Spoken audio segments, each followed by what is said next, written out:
बिस्मिल्लाहिर्रहमानिर्रहीम अस्सलाम वालेकुम सारे सजना ते भरावां नूं सत बिस्मिल्लाह ते जी आने नाज़रीन जिवें कि तुहानूं पता है कि पाकिस्तान ते भारत की जंग शुरू हुई है।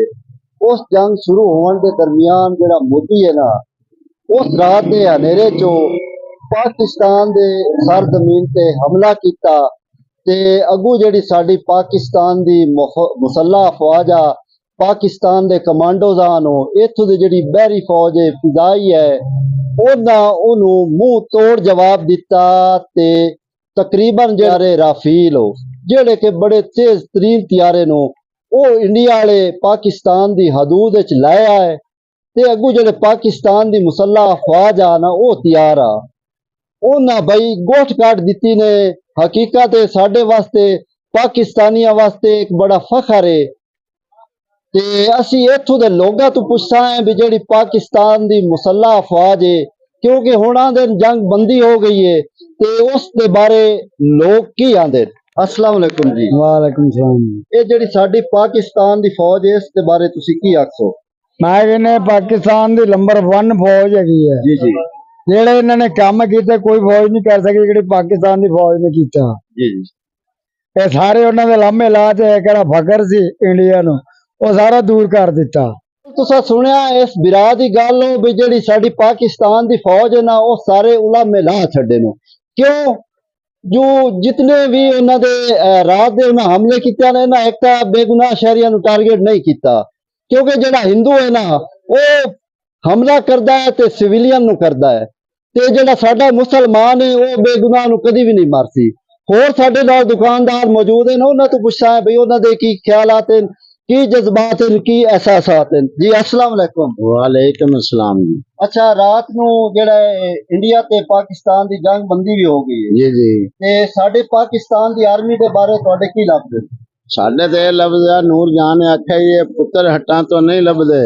तू लभदी फिरे बाजार कुड़े ये सौदा नकद भी नहीं लभदा तू लभदी फिरे उधार कुड़े। गल इंजे के जिवें चोर कोई आ जाए ना काबू ते ओनू कट कट के लितराना अगले तोड़ उन्हां दे घर छड्ड के आउंदे ना क्या कुत्ते दा पुत्र नाप लो ते इंदा साडी भैणी हल ना आवे ते साडी फौज ने इंज लितर फेरिया ते उन्हां कुत्तियां नू आख्या कि इत्थे बज्जे रहना ओले पासे वेखना भी काई नहीं जे। पाकिस्तान पाक फौज जिंदाबाद। ओ मोदी ओ यार तेन मैं पहले दे फोन करा के आख्या भाई सारा काम कर रही लेकिन पाकिस्तान नाल मुंह ना करी तो कीता सवाद लै लई जे मोड़ से ते साडी जेड़ी पाकिस्तान दी आर्मी है ना ओ सुत्ती होई नहीं ते इन्हां दी भी गल सुनी भी ए पुत्तर हटा ते नहीं विकदे तू लभदी फिर बाजार कुड़े। भाई तुहाडे पाकिस्तान आर्मी दे बारे की आखना है? ਇਹ ਤਾਂ ਸਾਡੀ ਫੌਜ ਨੇ ਬੜੀ ਬਹਾਦਰੀ ਦਾ ਮੁਜ਼ਾਹਰਾ ਕੀਤਾ ਕਿ ਜਿਹੜਾ ਉਹਨਾਂ ਨੂੰ ਭਜਾਤਾ ਤੇ ਉਹਨਾਂ ਦੇ ਵੀ ਆਏ ਦਿਨ ਦੀ ਟੈਂ ਸਾਡੇ ਕੋਲ ਮਗਰੂ ਲੱਥੀ ਕੇ ਜਿਹੜੇ ਆਏ ਦਿਨ ਦੀਆਂ ਧਮਕੀਆਂ ਸਾਨੂੰ ਦਿੰਦੇ ਆ ਵੀ ਅਸੀਂ ਇਹ ਕਰ ਦੇਂਗੇ ਉਹ ਕਰ ਦੇਂਗੇ ਇਨਸ਼ਾਅੱਲਾ ਤਾਲਾ ਅੱਲਾ ਮਦਦਗਾਰ ਆ ਸਾਡਾ ਤੇ ਆਇੰਦਾ ਵਾਸਤੇ ਸਾਡੇ ਵੱਲ ਮੂੰਹ ਨਹੀਂ ਕਰਨਾ इंशाअल्लाह। अच्छा जिवें कि तुहानू पता है ना जिहड़ा सारा पाकिस्तान है वो यौम तशक्कुर मनाइंदा पिया है भी इंडिया वालियां नू ना इन्हां साडी आर्मी वालियां मुंह तोड़ जवाब दिता है उस दे बारे तुसी की आखदे हो? बिल्कुल जी अल्हम्दुलिल्लाह अल्लाह का शुक्र अदा करते पे हैं कि साडी आर्मी ने उन्होंने सबक सिखा दिता वा। एयरफोर्स साडी ने ऐसा काम किया वा जिंदगी चो मुड़ के साडे पाकिस्तान नाल मेरी नजर नहीं वेखना। पाक फौज जिंदाबाद। पाकिस्तान यौम तशक्कुर मनाइंदा पिया है जी बिल्कुल जी ठीक है भाई साडी पाकिस्तान दी आर्मी एक नाकाबिले तस्खीर है बिल्कुल जी जिन्हां के हिंदुआं नू बड़ा मुंह तोड़ जवाब दिता है उस बारे तुसी की आखो? मैं ये आखसा गया भाई जेड़ा है ना जी अमेरिका नू इसराइल नू ये सोच लेना चाहिए भाई पासे पर्दा रह के इंडिया नाल मतलब के मिल के अगर तू कोई काम करेगा ना कोई ऐसा काम करेगा तेन ये गल याद रखनी चाहिए है कि पाकिस्तान एक गल है छोटा जा मुल्क है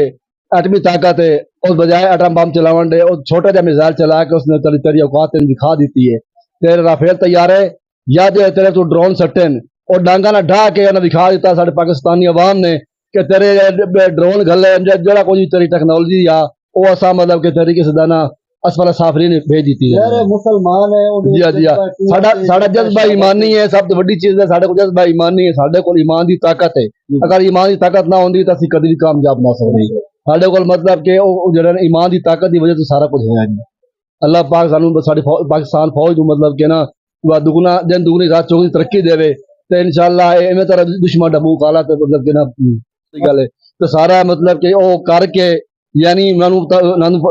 हिट करके मुड़ उन्होंने विचों निकल के मुड़ वापस अपने पाकिस्तान आ जाना बगैर किसी नुकसान दे वापस आ जाना ਇਹ मतलब सब तो बड़ी कामयाबी ਦੀ ਗੱਲ ਹੈ ਜੀ ਸਮਝ ਆ ਜਿਵੇਂ ਕਿ ਤੁਸੀਂ ਇਹਨਾਂ ਬਿਰਾਵਾਂ ਦੀਆਂ ਗੱਲਾਂ ਸੁਣੀਆਂ ਵੀ ਜਿਹੜੀ ਸਾਡੀ ਪਾਕਿਸਤਾਨ ਦੀ ਫੌਜ ਹੈ ਮੁਸੱਲਹ ਫੌਜ ਹੈ ਪਾਕਿਸਤਾਨੀ ਕਮਾਂਡੋਜ਼ ਨੇ 에ਅਰ ਫੋਰਸ ਹੈ